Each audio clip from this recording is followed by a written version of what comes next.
Okay. Hey, friends. I see some of you are here. Very good.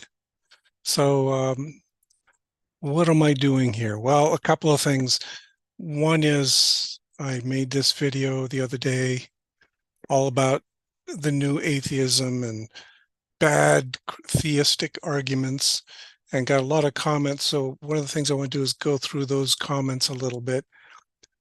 I'm going to limit myself to an hour, so I can't possibly go through all of them, but we'll see how it goes.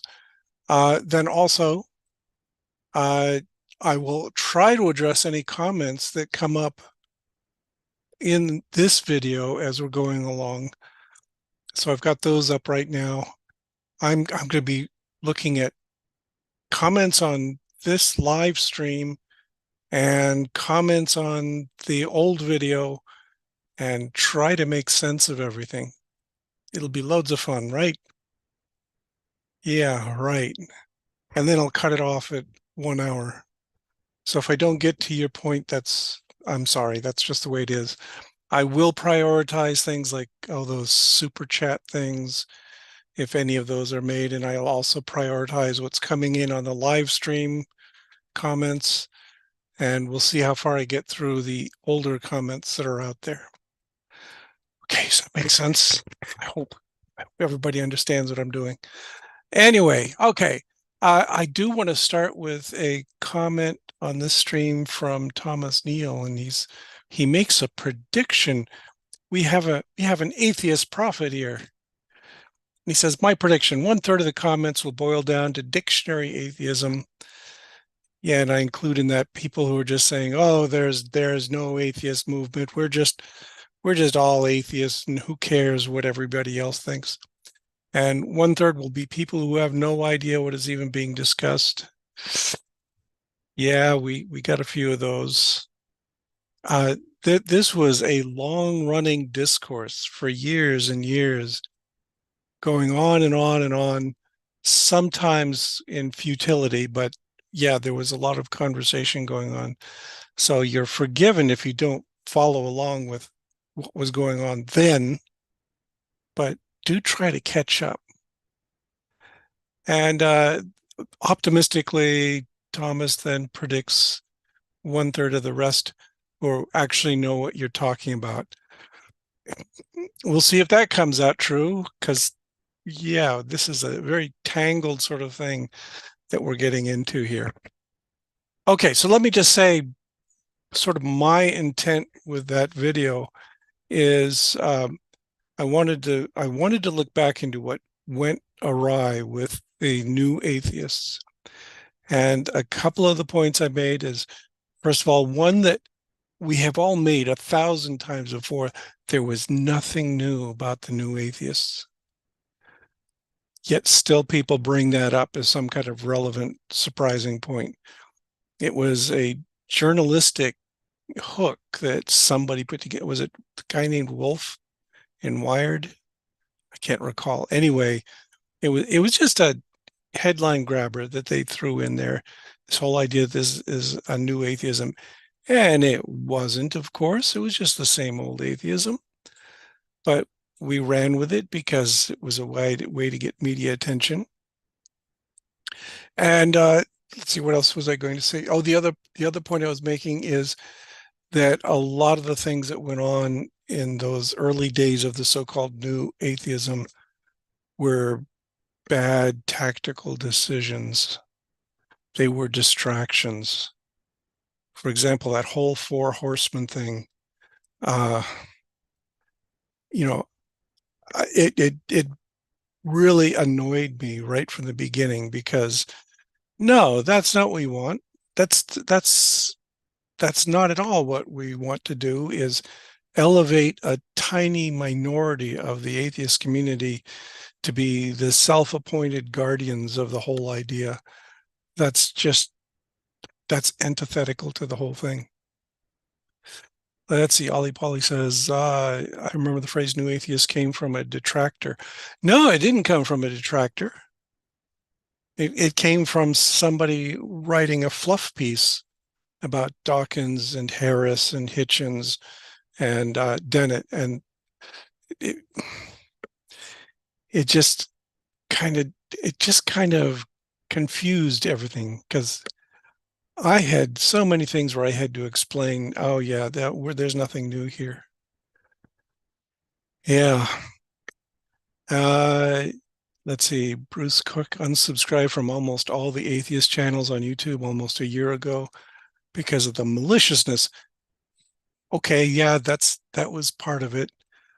That in addition to this silly four horsemen thing and the new atheist terminology, it all happened at about the time of good old Elevator Gate, which some of you may remember, when a few prominent atheists came out and criticized people like Dawkins for being such asshats, that being anti-feminist and all that kind of stuff. And so that, yeah, so it's entirely understandable that people ran away from atheism at that time. And that's one of my points, okay, is it was a bad tactical decision because all it did was alienate a lot of people and elevate this tiny minority of people, from some of whom I had no interest in ever hearing from. And I'm sure that was true for a lot of other atheists. And we all thought different atheists were more important. You get the idea. So it was a terrible, terrible idea. Okay, Callisto 91 mentions the Brights. Oh, the Brights were such a terrible idea. I think that was a Dan Dennett thing. Dan Dennett came up with this idea of forming a group. No, actually, no, it wasn't Dan Dennett, but Dan Dennett jumped on the bandwagon. It was a group out of California that came up with this terminology. And yeah, everyone else just groaned and said, "Oh, that's the worst. Don't do that. You don't." There are some very bright theists, that there really are. So it just set the wrong tone. And like I said, Dan Dennett jumped on it. It got popularized for a very brief while before it just got shot apart, and we ignored it ever since. Except that occasionally people throw it in our faces, and we have to remember, oh yeah, that sucked. I agree with you. That was a terrible bit of terminology. Wasn't it Dawkins? Dawkins might have gone on it a little bit, but it was primarily Dennett who was, at least at the meetings I was at, Dennett was pushing it, and Dawkins was doing a little group think and saying, "Yes, let's do that. That's great." And he spoke about it a few times, but then it went away. Oh yeah, Brights versus Supers. Oh man. Going back over the history of this, it's really embarrassing, okay? Because there was some bad stuff going on at the beginning. It was just entirely inappropriate. But there was another point to my video, and I spent more of my time on this, is that the real shame of doing that is that theistic arguments are so bad. I was going back over some of these things and looking at some of the old arguments, some of the modern arguments from theists, and they're just idiotic. I mean, really, if you're giving out the Kalam argument, you're a moron. Yeah, I'm being denigrating here, just as bad as saying the Brights. But seriously, if you're a Christian and you're pushing this kind of first cause, ontological argument, you're making a bad argument. It's not going to convince any atheist, except that it will convince us that you're not worth talking to. So there was a lot of that going on. And I gave examples in my video of these really, really bad arguments. Yeah, Callisto, I agree. If there exists a good theistic argument, I haven't heard it. I haven't heard it either. Not one persuasive argument. Every one of them so deeply flawed. And part of the problem there is, we're endorsing a kind of scientific atheism, an atheism based in evidence and all that kind of good stuff. And the theistic arguments don't have any evidence for a God.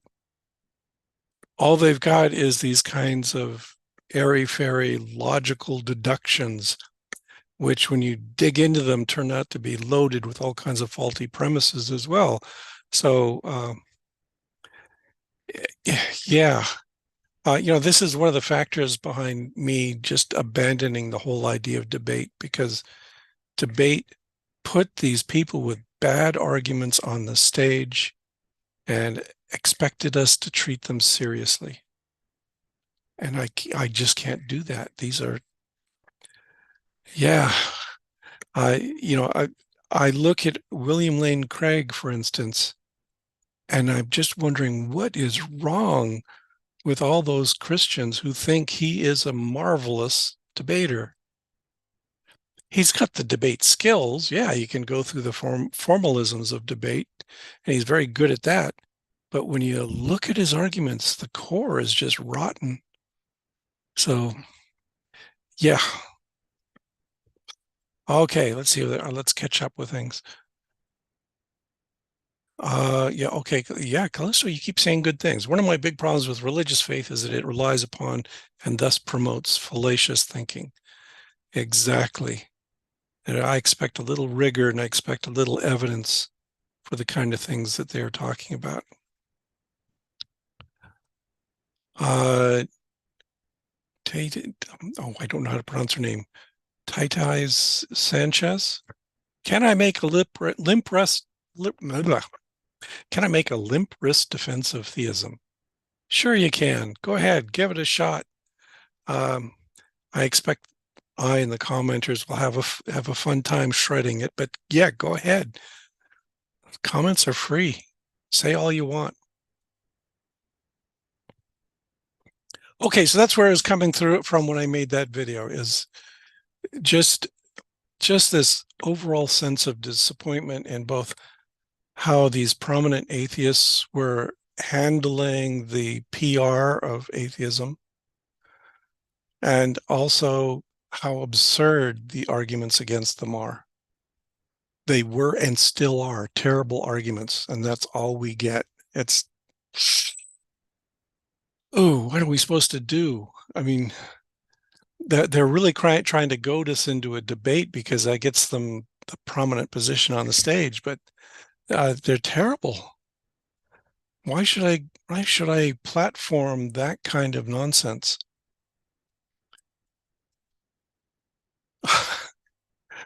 Yeah, Darren Simmons mentions, I'm reminded of when Craig attempted to explain the Carroll Chen model's implications to Sean Carroll in a debate.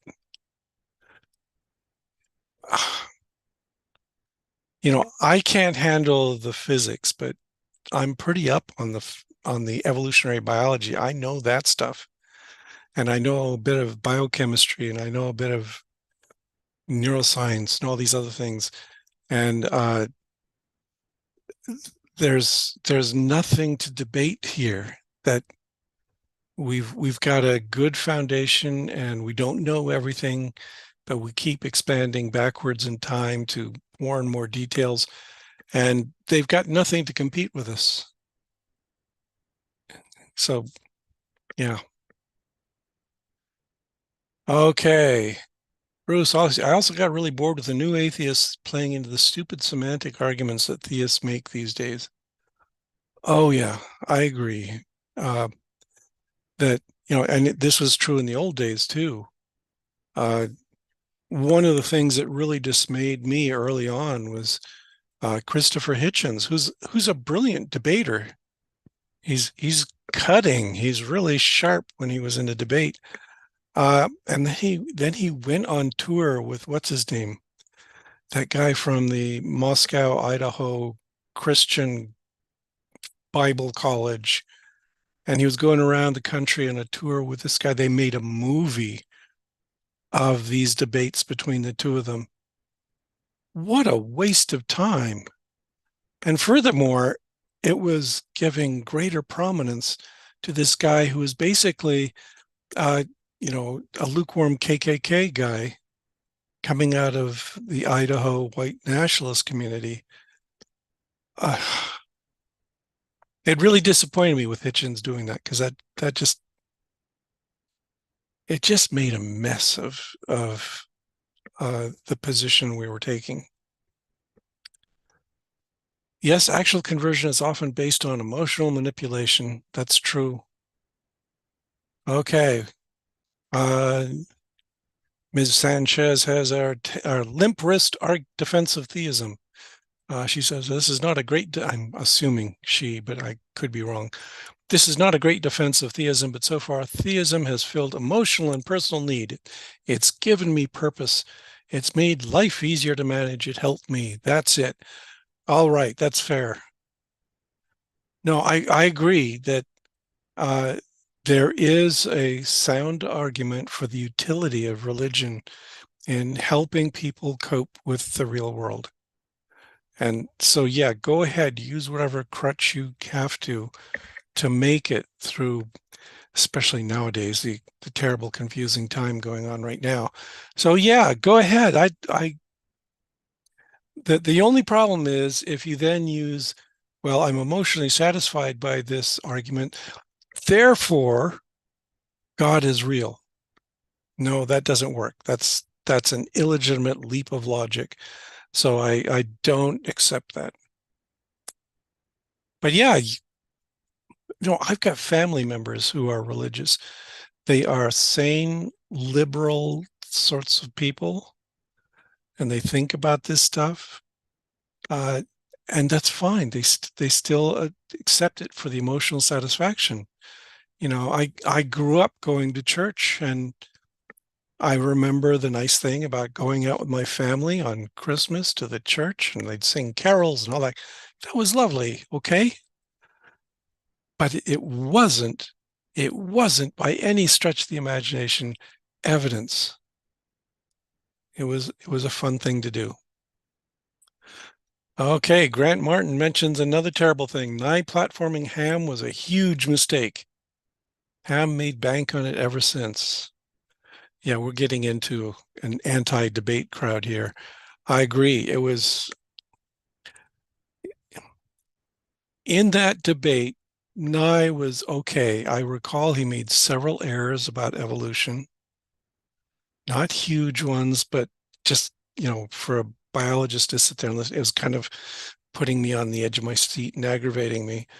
But yeah, ever since, without fail, Ken Ham brings up that debate and acts as if he won it.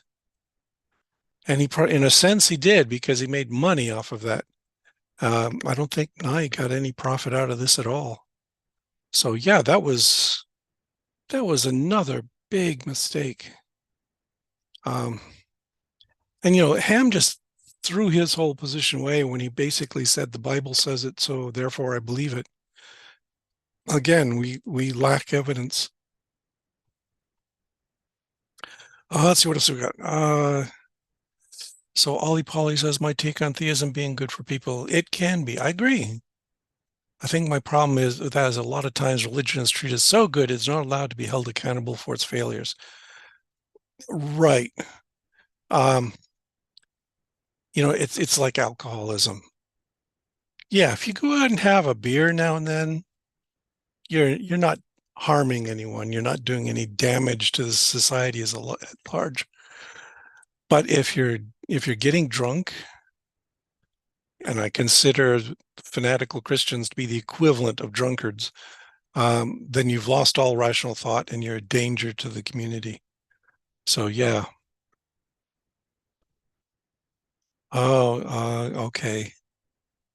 Let's see. Nathan says, I meant an intellectually consistent conservative atheist. Oh, yeah, we could get into that too. I mean, I mentioned one great example in that video, which was David Silverman, who's very conservative and has become even more so since he got booted out. But it's conservative. Okay, yeah, Donald Bocher mentions, yeah, it depends how you define conservative. That again, when I was a kid, and I'm old, so we're talking the 60s, there were lots of conservatives who were sensible, conservative fiscally, that kind of thing, who were responsible adults. But that's not true anymore. Now the conservative brand has been co-opted by people, the MAGA crowd. And so when we say conservative now, we mean like Donald Trump conservatives, actually awful people. Oh yeah, Grant Martin says, oh yeah, the YouTube debate circuit seems to have revolved around newbie YouTube atheists dumping on Kent Hovind. Total waste of time. Yeah, this is and again, I was not planning on just bashing on debate all the time, but yeah, this is part of the problem is because there's this new generation of young atheists who think that the way to achieve notoriety and accomplish your goals is to get in a debate with an idiot. No, it's not. What's much better is tell Kent Hovind and Ken Ham to go away. Look on YouTube and find some intelligent, interesting atheists and have a conversation with them. Not a debate. I don't know if these people will be really interested in this, but there are some prominent atheists who are speaking in debate format, unfortunately. And what I would rather see is these people making time to talk to a younger generation or to talk to other people, their peers, and have conversations online about that are not this whole debate crap. I can't stand watching them. But, I've run into lots of videos on YouTube where it's just an atheist presenting their position, maybe tearing down some creationist or theistic argument, but not wasting their time trying to debate them. So that's the future I would like to see. Yes, Dan, AIG is still selling DVDs and books about the Nye debate. It's kind of amazing, actually. It is an ongoing revenue stream for the creationists, that debate. When was the last time you saw an atheist organization that was promoting and pushing and selling videos of that debate? It's just not happening. Because, yeah, it's not very interesting. Ravenfree32 says, Kent is nothing. After he's gone, then some like YouTube atheists will have to step up their game. Maybe. Kent Hovind, I hate to say it, but he has had a long-lasting influence on things like YouTube. That back in the 2000s, early 2000s, when I came to my university for the first time, when I was enlisted as an assistant professor here, first thing I saw was when I went to my lecture hall to talk about cell biology, there were posters all over the doors from a local conservative church advertising that you could come to the church and watch Kent Hovind videos and get the truth about biology. It was very aggravating. They don't do that so much anymore. I have encountered these conservative churches a few times. I've gone to a few of their meetings when they bring in a creationist to talk. And what I generally do is I invite a couple of students to come along, and the students just make mincemeat of these debaters, so-called, debaters from Answers in Genesis or whatever. Yeah. After he's gone, then some YouTube atheists will have to step up their game. Is that true? Because you can still find Kent Hovind debates or lectures from the 1990s on YouTube. And they're just sitting there like sitting ducks. I think people will continue to keep rehashing that stuff instead of moving on to more challenging stuff. There is actually no real challenging stuff out there. Discovery Institute is just garbage. You don't want to waste your time with them. I mean, Dr. Dan has been ripping them to shreds. These are cases where maybe a debate can be useful because Dr. Dan sits down and goes through their arguments carefully and then posts a video afterwards in which he summarizes where they failed. And that's kind of useful. Not the debate itself. I don't bother watching those, but I really like his treatments after the fact where he goes through all that stuff. Yeah, Ollie Polly says, got to keep making content, got to keep growing those view numbers. That's what the debate is for now. And okay, we can move off of debate. This is a failure of capitalism. It's a failure of how the internet is managed. It's all about the algorithm and feeding the algorithm and getting rewarded by sucking in more viewers. And I think it's a terrible way to run things. But it's how you make money. So, okay. Here's a good question. Is there any meaningful conversation to be had between good faith atheists and atheists? What convo do you want to have, but just haven't been able to? Well, could there be a meaningful conversation? Sure, there could be. There are some theistic scientists. Think about Ken Miller, where we could have a productive discussion. But the thing is, if they're smart and making intelligent arguments like Ken does, they're not pushing the religion part because they know there's nothing defensible there. It's like the earlier mention that religion is something that makes you feel good. It gives you satisfaction. It's got a kind of spiritual element to it, which appeals to the heart and all that kind of stuff. And so they're going to stick to that. They're not going to give up their faith for science. Instead, what they'll do is accept the science and move forward with a more progressive sort of religion. Yeah. This is another point I made in the video that I don't think I made strongly enough. And that is, there is a sensible theistic approach, but it cannot begin by denying the scientific evidence.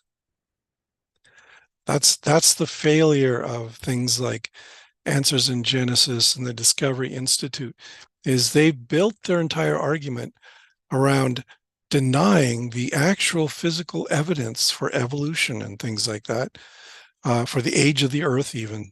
All that kind of stuff they're just throwing that out. And if you do that, then you've backed yourself into a corner and you just have to invent all kinds of garbage myths to fill in the void you've made. And so that makes it difficult. It makes it really hard to talk about, a rational conversation with that kind of people. The scientists and the believers who accept the evidence, yeah, we could talk to them just fine. But then there's no grand conflict. I'm as hardcore an atheist as you're going to find it. I'm not going to tell somebody that, oh, in order to be a scientist, you have to leave your religion at the door. Well, yeah, you can't bring it into the lab with you, but no, you can go ahead and believe. That's, everyone's got their little myths that they believe in. Years ago, my comparison was, okay, it's like, you can be a scientist and you can still play Dungeons and Dragons.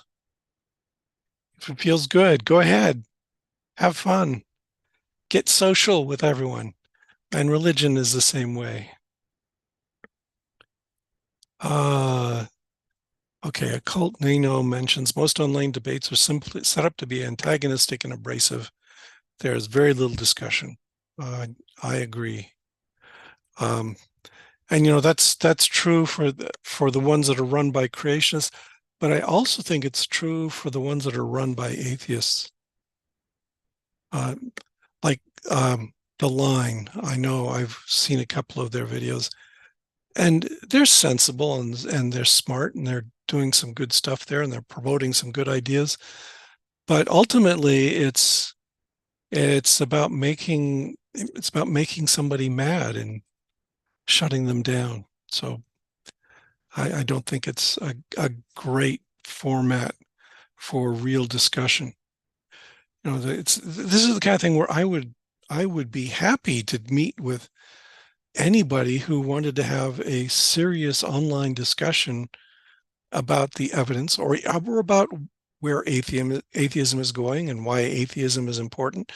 And we would have, an intelligent conversation about that. We might disagree on some points, but making it a debate just ruins it, just debases the whole thing. Okay, Nathan, I met you in Melbourne at the 2010 Global Atheist Convention. Do you think atheism as a movement has changed in such a way as this kind of massive convocation is impossible now? Oh, that's an interesting question. Yeah, the Global Atheist Convention in Australia was great. It was a phenomenal event. There was a lot of conversation. It was a huge crowd. It was very rewarding to be there. Um, I think it's getting increasingly hard though because we have become more fragmented. At one time, briefly, you had all these people who were saying, "Yay, Richard Dawkins! We're just going to rally behind that name," or Sam Harris, which I never understood. But okay, Sam Harris and Dan Dennett and Hitchens, and it made it easier to get a coherent group together. But now I think if you tried to organize a convention around Richard Dawkins, ooh, you'd lose half your audience right at the outset.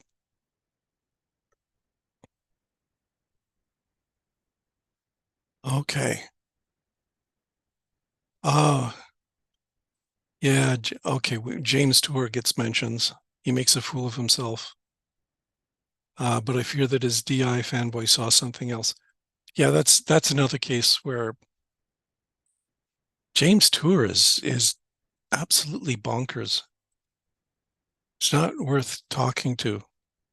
Uh, Again, Professor Dave did a good job of dealing with him, but it's the kind of thing where I think one short, pithy conversation about the lack of validity of Tour's evidence would have been sufficient.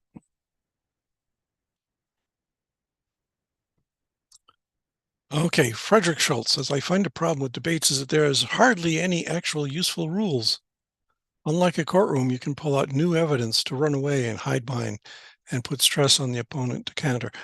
Yeah, and we've known this for a long, long time. It's one of the reasons I don't know why debate formats continue is, back in the 70s and 80s when I was first getting exposed to all this kind of stuff, these creationist arguments, there was something called the Gish Gallop.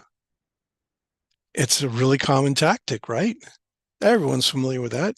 You get a creationist up there, and he's just going to race through 1,000 different points and not stop and not give you time to answer anything.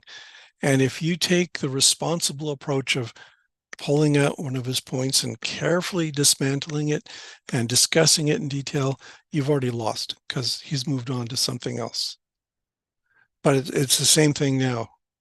Um, we get a lot of that Gish Gallop sort of stuff. And, I've also noticed these cowardly tactics they have. A few times I've been in discussions with creationists, and first thing they do is they say, "Oh, are you a biologist?" And I say, "Yes." And they say, "Okay, let's talk about geology." No, that's just chickening out. That's running away from substantive discussion. Okay, yeah, John Henry, the deep rifts make it difficult to get together on much. I agree that there are some things, like the rights of women and minorities that shouldn't be in question. And yet there's a subset of atheism that considers those the be all and end all of the discussion. That's going back to that elevator gate stuff. I mean, I recall Thunderfoot just going absolutely batshit insane over feminism and how awful it was. It was, yeah, it was not good. Thunderfoot was briefly on Free Thought blogs. He lasted less than a week. We brought him on because we thought he made a number of good arguments about science and creationism and all that kind of good stuff. But all he wanted to talk about was how we were all wimps and wussies because we were all, owned by women. It was just terrible. Yeah. Okay. This is turning into a gripe session about the way modern atheism is run. So I'll turn it around. I wonder, you guys, do you have any ideas for productive ways that atheism could be promoted? I've just told you my bias is no, it's not going to be a debate. Good debates are killers. They just waste your time and give theirs so much prominence to the other side that they haven't earned yet. So what kind of ideas do other people have for productive, useful discussions? I mean, I suggested that, yeah, screw the creationists. Just tell them to go away. They're so married to such a stupid idea that we're wasting our time with them. But there are intelligent people we could talk about. Let's have them come in and have discussions with each other or with me or with whoever is, willing to take a moment and take an open-minded look at what they're saying. And again, there's a boundary there. People who believe in flat Earth or that the Earth is 6,000 years old, they're not big enough to pass through the boundary, so they're not worth talking about. But that doesn't mean there aren't great people out there who would be interesting to talk to. I'll mention that, it must have been like 10 or 12 years ago, I was in Chicago for a debate, and the guy I got into a debate with was a Jesuit priest. And it was a very rewarding discussion because, he didn't want to talk about the existence of God. What he was interested in was that he'd been doing work in Latin America, for social justice. And so it got to be a really weird discussion because we were not debating. We were standing up there, agreeing with each other that these are important values and saying basically, you can come to these kinds of values through Catholicism or through atheism. They both work. What matters is those values. And like I said, that was a really rewarding discussion. I kind of enjoyed it because it wasn't people going head to head and butting heads about something. It was people agreeing on a common moral framework. Okay, we got some other comments here. I feel like the Nordic bloc and such figured out the solution already, which was sorting the base needs of the citizens to enough degree to diminish worry. Ooh, yeah, okay. Try to get that in America. The political situation in this country is nightmarish, that they're going far away from that. They're getting more religious, the conservatives are, and they're sort of stripping out all this valuable stuff. And, if any of you out there listen to some more news on YouTube, Cody Johnson and all that, he did a really great video today about Ronald Reagan. And it all starts there. We knew this back in the 70s, that Ronald Reagan was toxic. And somehow there's a subset of this country that thinks he's a paragon, that he's the model of all virtue in politics, and is constantly promoting these kinds of Reagan-esque ideas. But Reagan's ideas did not work. They were destructive. They killed people. They tore holes in the social safety net. And Trump is just an exaggerated version of that. So yeah, it's oh yeah.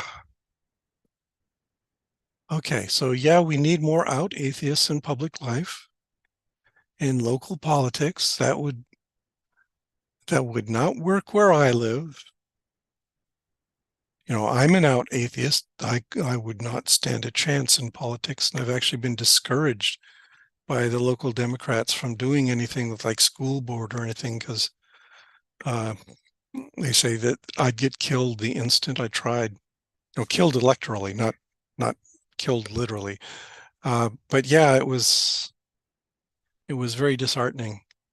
This is Trump country out where I live, so there was no hope for that. One of the strengths of religion is social outreach and coordination of charitable activities. You think so? I don't know if that's true. From all I can see, the churches, in this conservative area are pretty much destructive of that sort of thing. For example, one great example of that is these reproductive health centers they establish, supposedly reproductive health.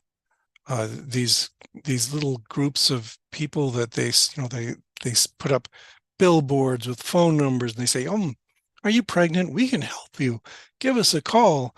And they promise we'll provide you with formula and we'll give you training and changing diapers, all that kind of nice stuff. And really all they are is a bunch of unqualified people who know nothing about medicine or biology, who are trying to talk people out of going for abortions. So, I mean, that's what I see from religion is that kind of behavior. I don't see it at all promising. The modern American religion is not about social outreach. It's about bringing the believers together to make big donations and be exclusive and keep the people out, like Joel Osteen building a giant church. And then when the first sign of bad weather comes along, locking everybody out, not letting them come in there. Again, I don't have intrinsically bad opinions of religion, but when I was growing up, our church would have opened its doors to those kinds of people. They would have said, yeah, we got an emergency here. We got to bring people in and help them and protect them and feed them and keep them warm. There's some churches now that do that, but a lot that don't. Okay. Holly Polly says, I think it's worth talking about the way atheists remain oppressed in our culture, and it's good and reasonable to push back against some of the privileges and deferences religion demands of itself. I agree. I mean, that's, just to take a little sidetrack for a moment. One of the comments, I'm obviously not going to get to the comments in that video today. One of the comments I heard was that, let's see how to phrase this. One of the comments I heard was about how we've got to keep fighting against the way we're being oppressed by religious people. And that's really vividly obvious in the Bible Belt and so forth. Things like banning abortion. You don't have to get an abortion if you don't want to. Why are you trying to prevent people from getting them? Opposing trans people. Why can't you just leave them alone? Let them be happy in their life. So there's all that kind of stuff going on. And we've got to push back against that. The fact that we have privileged religion to the point where Louisiana can say we ought to have the 10 Commandments in every classroom. The 10 Commandments are crap. They're not good guidelines for living. But yeah, they're still promoting this. Um, I'm a life member of the Freedom from Religion Foundation, and I think that's a good organization. They really take that to heart. That's what they do, is they look for places where there's these kinds of restrictive rules, where they're limiting the freedoms of non-believers, and they go in with a couple of lawyers and shoot down their nasty, evil, wicked little laws. And I'm all for that. More power to Annie Laurie Gaylor and her team at Freedom from Religion. So yeah, that would be really good. Um, oh yeah, diminishing the need for charity. That would be another massive blow to religion. Yeah, that should be taken seriously. Start splitting up the religions and tell them, okay, you've got a charitable arm, we'll give you tax deductions for that. But the rest of it, all this promotion of religious belief and all that political preaching from the pulpit, that's not tax exempt anymore. We're going to hit you on that one. And churches get an amazing amount of money. You know, when you've got people coming in and giving a percentage of their income, that adds up pretty fast. Yeah, one other thing I mentioned I didn't get to in my video is there was a bit where David Bentley Hart was downplaying the relevance of atheism. And he said something like, oh, yeah, they're just in it for the money. You know, they've discovered that there's this little niche, there's this little fraction of 5% of the population that buy their message. And they're just in it to milk that 5% and get profitable from that. And I just wanted to scream at him, but what about then the 95% who are believers, and you and your ilk are skimming the cream off that crop? But okay. Oh, let's see. Callisto mentions maybe the churches I'm familiar with in the UK are better in that respect. Yeah, I made a sweeping comment there. There are churches that do a really good job of that, that are committed to, social justice and working with people. I mean, here in my little town, I can tell you which churches are worth attending just on the basis of the fact, are they open-minded? Do they take a outreach approach to the community at large? And those are the liberal churches. And then there's the hideously conservative churches that are full of people who are voting for Trump. So yeah, there are differences. We can't just simply lump all religions into one big bin. They're not all the same. Let's see. Alan McIntyre says almost all the church and charity operations I've seen are really just thinly veiled attempts to recruit new members. Sometimes you don't get any real help if you don't join. Right. Worst example I saw of that was Salt Lake City and the Mormon Church. The Mormon Church has got a population there of very poor people. They've been recruiting from overseas. So we knew a lot of people who were from places like Java and Guam and so forth. They were not native here. They're welcome to be here. I'm glad they're joining the country. They'll make a positive contribution. But once they're in Salt Lake City, the church is in control. They control their finances. And they would tell people things like, oh, your son is not attending regular services. If he's not going to do that, we don't have to help you out with your rent or whatever. So yeah, we saw a lot of that where it was conditional on whether you were going through the motions with the church and making those donations and so forth.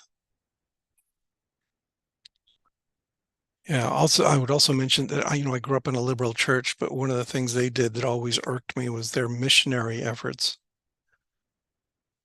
Every week they were asking for donations specifically for their church mission in Africa. And I, you know, I think it's great to go and help people in poorer countries. I'm all for that.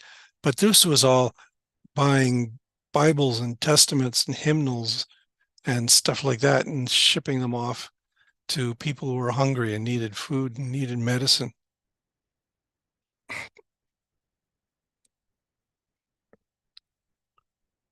Oh, so Mario says, I was thinking of moving there. Where? Oh, Canada? Yeah. I don't know about Canada. It seems better than the United States, but once Trump gets in control, he's going to be marching north. Sorry to scare you Canadians, but yeah, it's going to be ugly. Okay. Grant Martin says it's not bad here. Most people kind of mind their own thing here, and that's I would agree with is a good approach. I'm not going door to door knocking on people's houses and saying you got to be an atheist, but the Seventh-day Adventists do. They come all around here. They have got restrictions on what kind of businesses can open in Morris. Morris is a very conservative town, so the liquor store is the only place you can get alcohol, and it's restrictive. It's not open on Sundays, that's for sure. Uh, no store in town sells anything even close to softcore pornography. So no, you cannot buy a copy of. Is Playboy still around? Penthouse, or have they all gone under? I don't know. But you won't find those kinds of things here in town. And it's all because of the religious element. Says no, we're gonna prevent people from going into that kind of thing. Yeah, although I wouldn't be surprised if the porn magazines are defunct because you can get it for free on the internet. Let's see. There, Ollie Polly says there was a point in my life where I was in danger, and an abuse shelter would be good for me. But it almost certainly would have been in a Christian shelter. Yep, that's right. Another example of that is Alcoholics Anonymous, which is deeply religious. You got to sign off on all these sorts of things that, uh, part of, some of the steps are explicitly religious. And so a secular alternative would be much nicer to have. Oh, a different kind of question. What are your thoughts on Julian Jaynes' hypothesis on the conscious bicameral mind? Is God just a voice that schizophrenics hear because my mom had that illness? Oh, um, yeah, I read Julian Jaynes years ago. I thought it was bunk. That's just hypothetical thinking about why people would have religious thoughts and thinking, oh, there must be some module in the brain that's talking to the other modules, and it's been selected for this kind of religious sensibility. And I don't swallow that for a minute. I'm also kind of opposed to the whole idea of seeing a similarity between religious belief and schizophrenia. That's unfair to schizophrenics. No, actually, it's kind of cruel to say that of people who are religious. I don't think most religious people are at all schizophrenic, and they're quite aware of what they're thinking. Oh, Ollie Polly thinks Trump's marching south first, but he's already got to south. Or are you thinking Mexico, Latin America?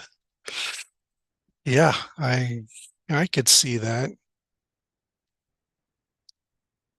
Let's see. Frederick Schultz, as convenient as it is to get all your needs from a supermarket, it takes less people to man a supermarket than multiple different storefronts. That's another good point. Um, right now, there's one big grocery store in Morris. They have more or less a monopoly.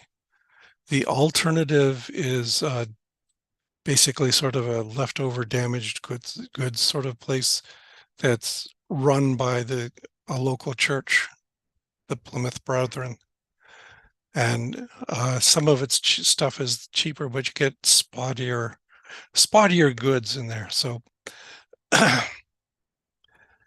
yeah, and I know for a fact that the supermarket here in town is raking in the bucks. They are doing financially great, yet somehow the prices keep climbing because they can. So yeah, that's a problem. Conversely, this town has also made some good decisions.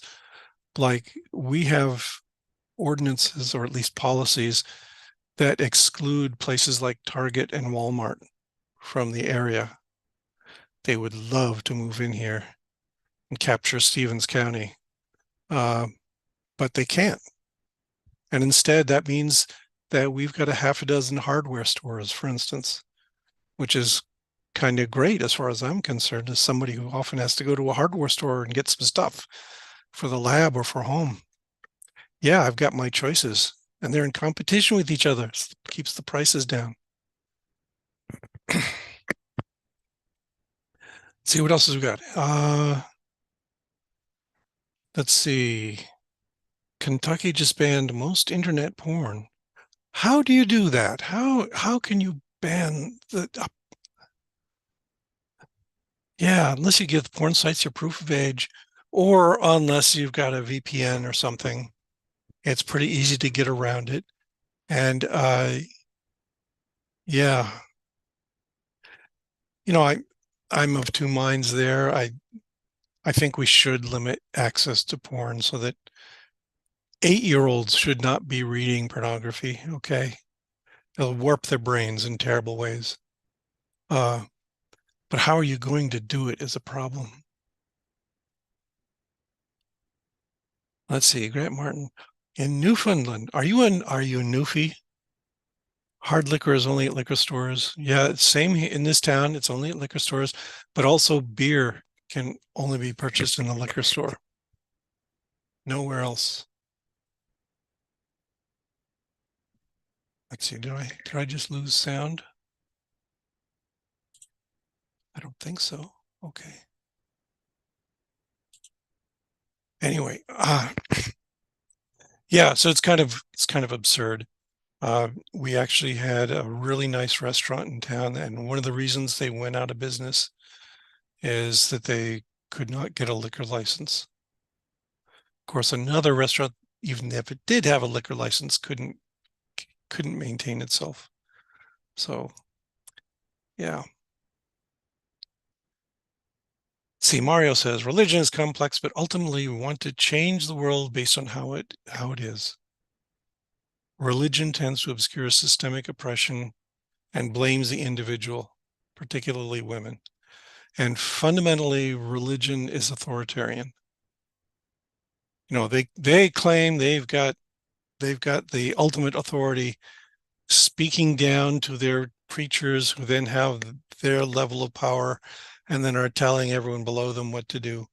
And that's a problem. And at heart, I'm anarchic. So I oppose that sort of thing. Mario says theocracy scares me. So considering moving to Western Canada where it's colder too. Yeah, theocracy scares me too, but I don't know what I could do. I can't really move. I'm close to retirement age. And so I'm going to be dropping down into a limited fixed income. And the major asset my wife and I own is our house, which we can't pick up and move to Canada.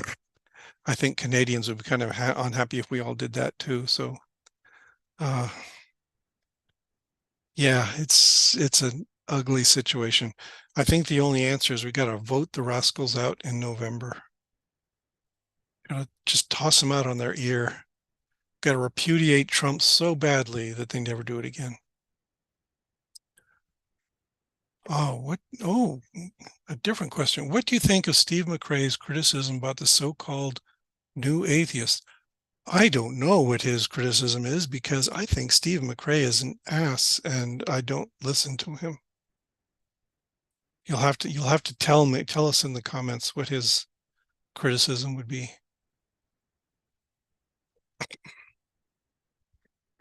Is Canada letting in immigrants from the US? I don't know. I know they've tightened up the border, but I think that's mainly the Americans that have done that.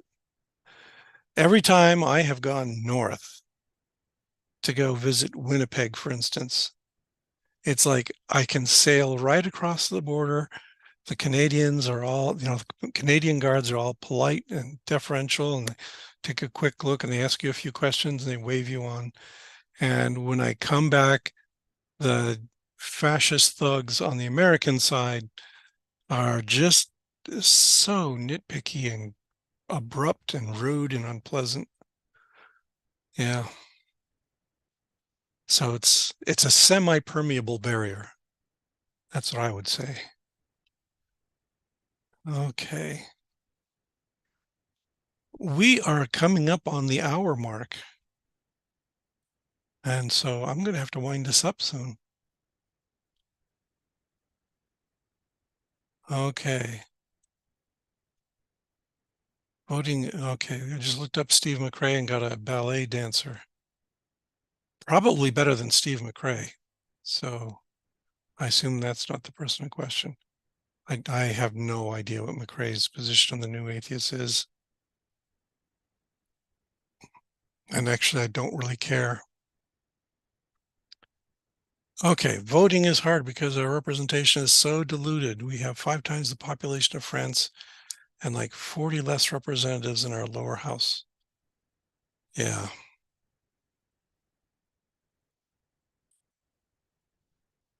Yeah, it's, and here I do what I can to vote for the liberal side of things. And in some ways, it's kind of wasted because uh, here where I live, there's this little tiny patch of this county where the university is, and they always vote Democratic.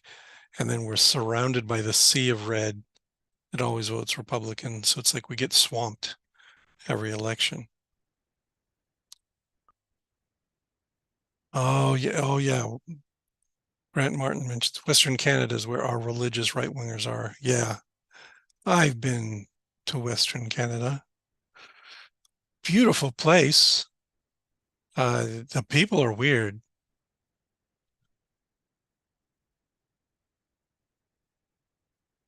Okay, geology question about the Ash Falls site. I don't really know anything about the Ash Falls site, so I'm the wrong person to ask.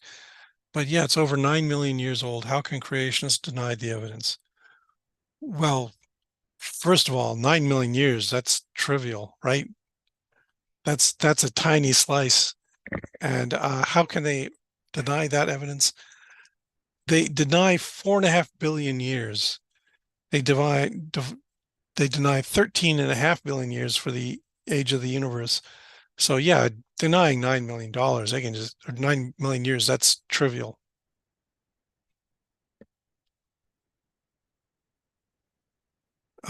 Yeah, we're looking for suggestions where to move in Canada. So chime in, everyone. Maybe Calgary. I've been to Calgary. Okay, it's a nice place, but it's another one of those places where all the open-mindedness and tolerance are confined to the university region. Okay, Ontario, if you're an English speaker, that's also been my experience. Ontario is a pretty nice place. It's got Toronto in it. Uh, Quebec is weird, but okay. I don't speak French, so I'd be lost. And Atlantic Canada is more affordable. Yeah, lots of lots of nice people out there on that side of Canada.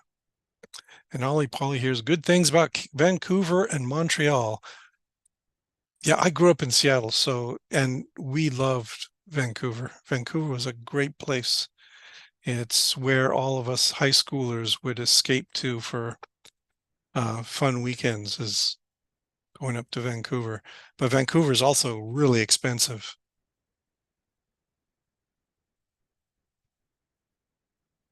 Let's see, those cold winters in Eastern Canada. What cold winters in Eastern Canada? None of it. Yeah, cold winters up there, but Eastern Canada isn't any worse. Maybe it's a little better than Minnesota. We get this. We're like Winnipeg. We get these bitter cold winds blowing across the prairies. Okay, let me see. I got to fix something real quick. Where'd I put it? Somewhere in here. I have to turn on my lights. And I am going to have to wind it up here shortly because my wife just sent me a text. She's on her way home, getting off work. So it'd be nice if I said hello to her when she walked in the door. Oh, I can always do it the crude way. Maybe. No. Oh, you silly thing. Okay. Anyway, let's see. So we're down to just talking about housing in Canada. I think that's well outside my wheelhouse. And hello, hi, Sai. Good to see you here. You've missed everything, but that's okay.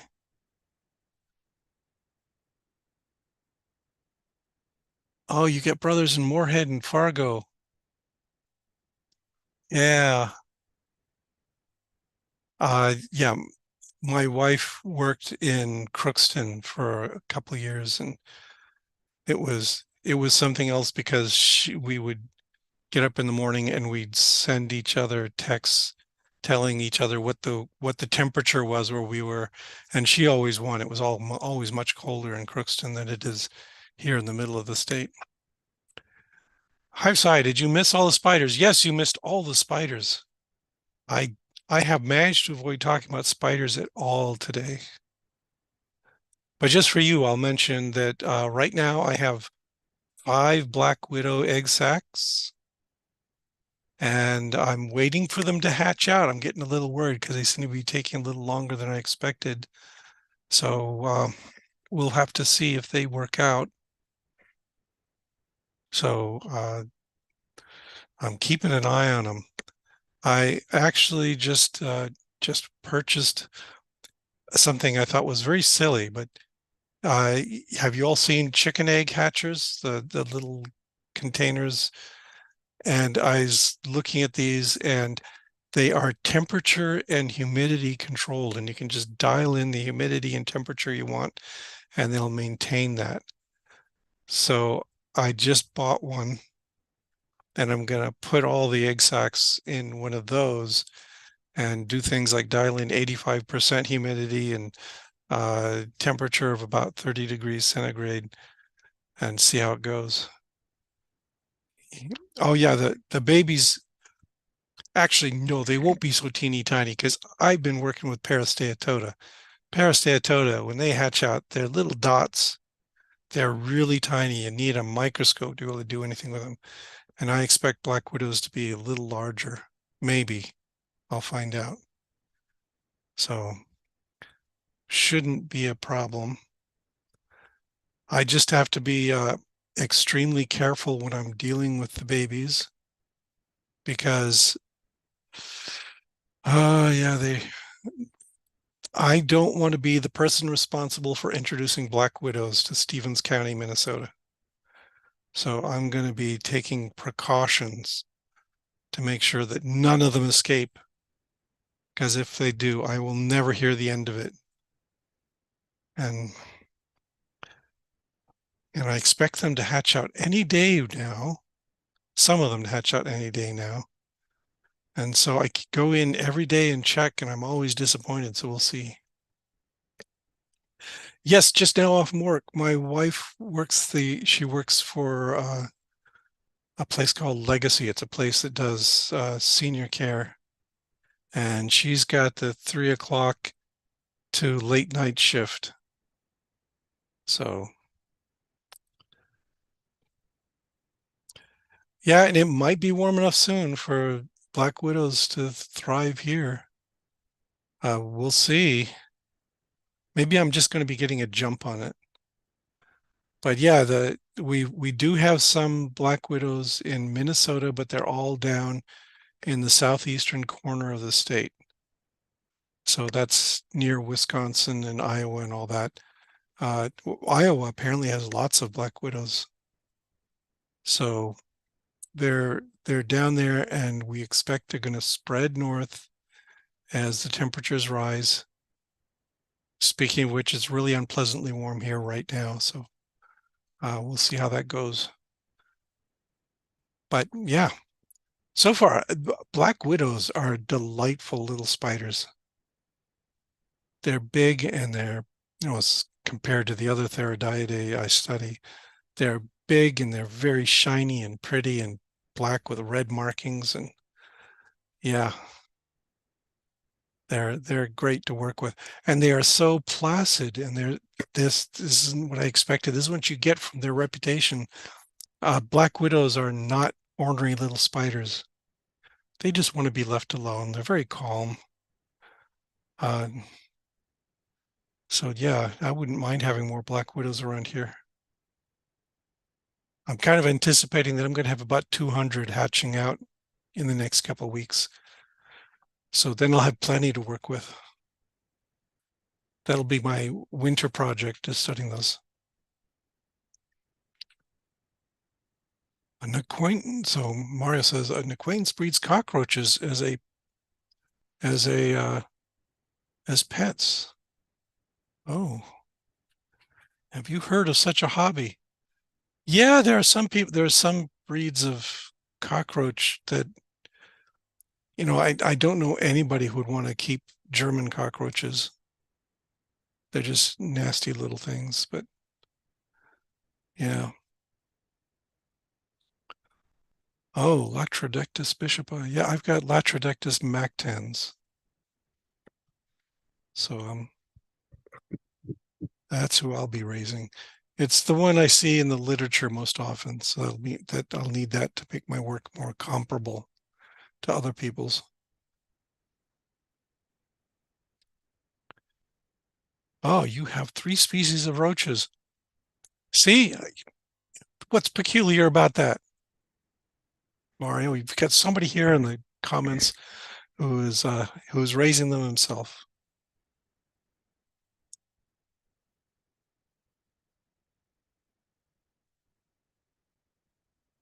Oh, glow in the dark. I would love to have a glow in the dark spider, but okay. Well, anyway, it is 9:15 my time. So I really need to go get ready for my wife's return. And I also need to take a shower and get some sleep. Yeah, we got lots of work around here right now with talking to lawyers is exhausting. Okay. I'll just tell you that. You never want to talk to a lawyer. But okay, so I'm gonna stop there. Thanks for stopping by, everybody. I think I'm supposed to tell you to click on that link and subscribe thingy before you go. And I do have a video in the works.